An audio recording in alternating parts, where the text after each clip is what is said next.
عورت کے مکر بہت بھاری ہیں، یہ قرآن مجید میں بھی بیان کیا گیا ہے۔ آج کا یہ واقعہ دیکھ کر آپ کے رونگٹے کھڑے ہو جائیں گے۔ بہو نے سسر کے ساتھ وہ شرمناک حرکت کی جس کے بارے میں کوئی سوچ نہیں سکتا، تو پھر بدلے میں جو سسر نے کیا وہ دیکھ کر رونگٹے کھڑے ہو جائیں گے۔ بیٹا نوکری پر نہیں جا رہا تھا۔ باپ بار بار بیٹے کو یہی کہہ رہا تھا کہ بیٹا گھر بیٹھے رہنے سے گھر کے حالات مزید بگڑتے ہیں، تم کوئی اچھی سی نوکری تلاش کرو اور نوکری پر چلے جاؤ، جس پر اس نوجوان کی بیوی بھی یہی کہہ رہی تھی۔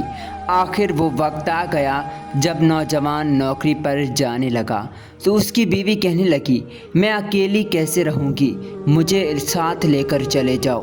نوجوان کہنے لگا، میرا ابا اکیلا ہے، تمہیں پتہ ہے کہ ابا کی طبیعت بھی خراب رہتی ہے، تو پیچھے ان کا خیال کون رکھے گا؟ وہ اپنے باپ کو کہنے لگا، ابا نائلہ ہے آپ کا خیال رکھنے کے لیے، اگر کسی بھی چیز کی ضرورت ہوئی تو آپ مجھے فون پر بتا دیجیے گا۔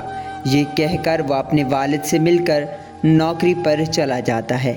اچانک اس بزرگ کی طبیعت بگڑنے لگتی ہے۔ وہ اپنی بہو کو آواز لگاتا ہے تو وہ غصے کے ساتھ اس کے پاس آتی ہے۔ وہ کہتا ہے، ارے بہو پانی لے کر آؤ، تم میری بات کیوں نہیں مانتی، تمہیں کیا ہو گیا ہے؟ وہ تو بیچارہ محبت سے بات کر رہا تھا، لیکن آگے سے بدزبان عورت اس کا منہ چھڑک لیتی ہے اور وہاں سے چلی جاتی ہے۔ اسے کچھ سمجھ نہیں آ رہی تھی کہ آخر ہو کیا گیا ہے۔ ایک دن اس بوڑھے کی طبیعت کچھ زیادہ ہی خراب ہوتی ہے۔ اسے اچانک تیز تیز چکر آنے لگتے ہیں۔ اس کی بہو سو رہی تھی، وہ اس کے اوپر جا گرتا ہے، خود کو سنبھال نہیں پاتا۔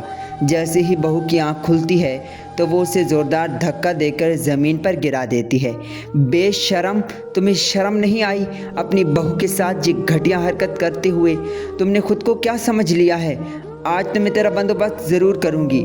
وہ بیچاری پریشان ہوئی کہ یہ ناٹک کر رہا ہے یا حقیقت میں اس کی طبیعت خراب ہے، مجھے تو کچھ سمجھ نہیں آ رہی۔ دن بدن وہ بزرگ اسے چڑھانے لگا تھا یا حقیقت میں بیمار تھا، اس کا کچھ نہیں کہا جا سکتا۔ ایک دن وہ فون پر بات کرتی ہے اور اچانک اس کا سسر کہتا ہے، کس سے باتیں کرتی رہتی ہو، میرے لیے چائے لے کر آؤ۔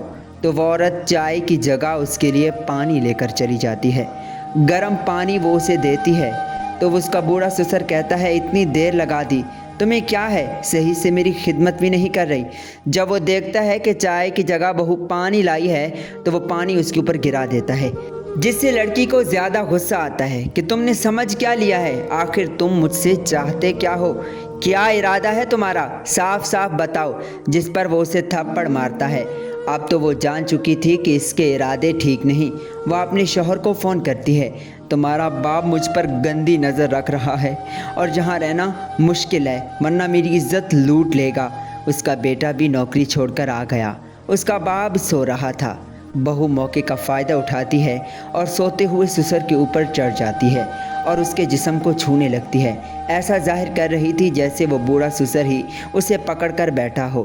اوپر سے بیٹا جب یہ دیکھتا ہے تو وہ مکار کہنے لگی، دیکھ لو، اپنی آنکھوں سے دیکھ لو اپنے باپ کی کرتوت، یہ ہے گندا انسان، یہ شیطان مجھ پر گندی نظر رکھ چکا ہے۔